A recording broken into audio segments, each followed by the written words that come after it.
OCD के 3 मुख्य भाग होते हैं, या यूँ कहें जब भी किसी को ओसीडी होता है तो इसके ये 3 मेन स्टेप्स होते हैं। सबसे पहला स्टेप्स क्या है कि आपके दिमाग में कोई विचार आना स्टार्ट हो जाता है और ये इसे हम ऑब्सेशंस कहते हैं। यह ऑब्सेशंस आपको आपके अंदर चिंता, घबराहट, बेचैनी ऐसे महसूस कराती है, जो कि दूसरा स्टेप्स है। अब आप इस चिंता, बेचैनी, घबराहट को दूर करने के लिए वो कार्य करते हैं जिसके बारे में वो वर्क करते हैं जिसके बारे में आपको चिंता हो रही थी। ये आपका थर्ड स्टेप्स है और यही 3 स्टेप्स के बाद आप या कोई भी इंसान ओसीडी का शिकार हो जाता है। कुछ लोगों को किसी काम या आदत की धुन इस कदर सवार होती है कि वह सनक बन जाती है और बीमारी का रूप ले लेती है। इससे उनकी लाइफ पर बहुत बुरा असर पड़ता है। ऐसे लोग ऑब्सेसिव कंपल्सिव डिसऑर्डर से पीड़ित होते हैं। दिक्कत यह है कि ज़्यादातर लोग यह मानने को तैयार ही नहीं होते हैं कि उन्हें ऐसी कोई समस्या है। हालांकि अगर वे वास्तविकता को स्वीकार कर लें तो इसका इलाज काफ़ी आसान हो जाता है। फ्रेंड्स, अब हम बात करते हैं कि आखिर ये ओसीडी होता क्यों, किस कारण से इंसानों के अंदर ये प्रॉब्लम क्रिएट होती है। तो सबसे पहला जो रीज़न है दैट वन इज जीन्स, जो कि ओसीडी कभी कभी आनुवांशिक होता है। मतलब आपको पीढ़ी दर पीढ़ी ये चलता रहता है, आपको आपके एंसेस्टर से, आपके पूर्वज से ये मिल सकता है। दूसरा जो सबसे बड़ा रीज़न है वो है स्ट्रेस का मतलब है कि आपके दिमाग में कुछ न कुछ तनाव का होना। यह 1/3 लोगों में यह जीवन की तनावपूर्ण घटनाओं में से हो सकता है। तीसरा जो रीज़न है इसका जीवन में बदलाव, यानी कि लाइफ स्टाइल में बदलाव, जिस दौरान अचानक जिम्मेदारी आ जाने से आपको ऐसे ख्याल्स या आपको ओसीडी होने के चांसेस बढ़ जाते हैं।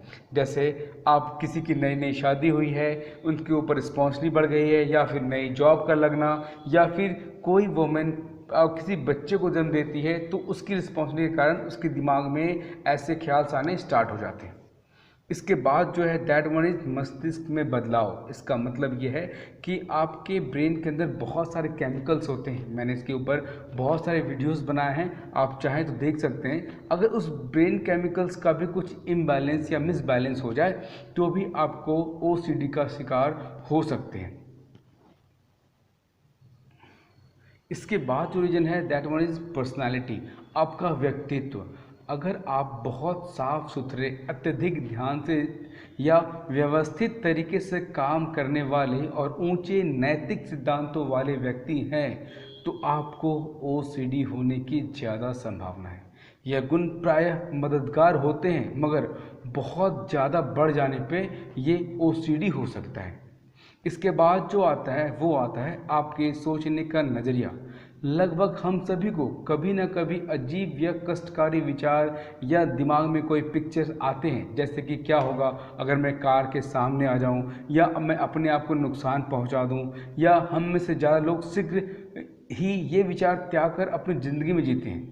लेकिन अगर आपका ये विचार ज़्यादा आपको पीड़ित करने लगे, ज़्यादा आपको परेशान करने लगे, तो ये जो आपका सोचने का तरीका है वह इसको ओसीडी में कन्वर्ट कर देता है।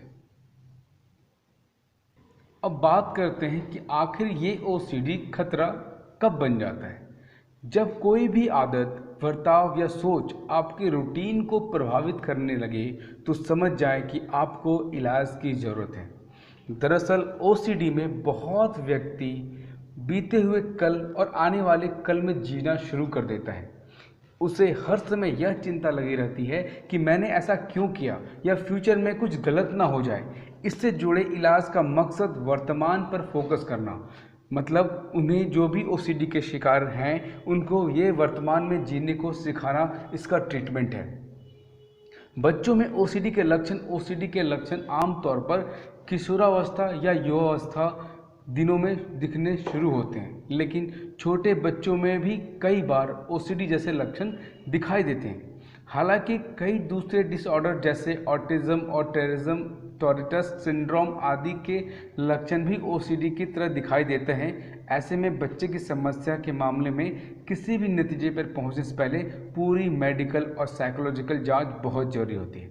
खैर, हम बात कर रहे हैं ओसीडी के बारे में, तो चलिए आगे बढ़ते हैं। अब बात करते हैं कि आखिर ओसीडी का ट्रीटमेंट करता कौन है। ओसीडी का ट्रीटमेंट साइकेट्रिस्ट या क्लिनिकल साइकोलॉजिस्ट करते हैं। ये बहुत सारे गवर्नमेंट और प्राइवेट हॉस्पिटल्स में इसकी इलाज स्टार्ट हो चुकी है। इसके अलावा कुछ और भी थेरेपीज़ हैं जो ओसीडी को बहुत ही सही ढंग से टैकल करती है, उसका ट्रीटमेंट करती है। उसमें से एक जो बहुत फेमस है, that one is cognitive behavioural therapy. इसके बाद जो दूसरा बहुत ज़्यादा आजकल ट्रेंड में है और इससे रिजल्ट भी बहुत अच्छे आते हैं, जो कि मैं खुद हूँ, वो है हिप्नोथेरेपी। हिप्नोथेरेपी मैं भी इसका सेशन लेता हूँ लोगों के इस प्रॉब्लम को ठीक करने के लिए।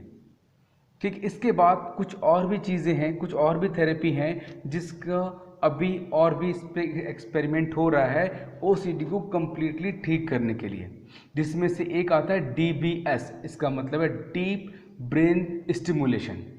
इसका भी अभी इस पे ऊपर रिसर्च चल रहा है। इसका खैर पूरी इन्फॉर्मेशन अभी किसी के पास नहीं है, तो अभी इसकी हम बात नहीं करते हैं।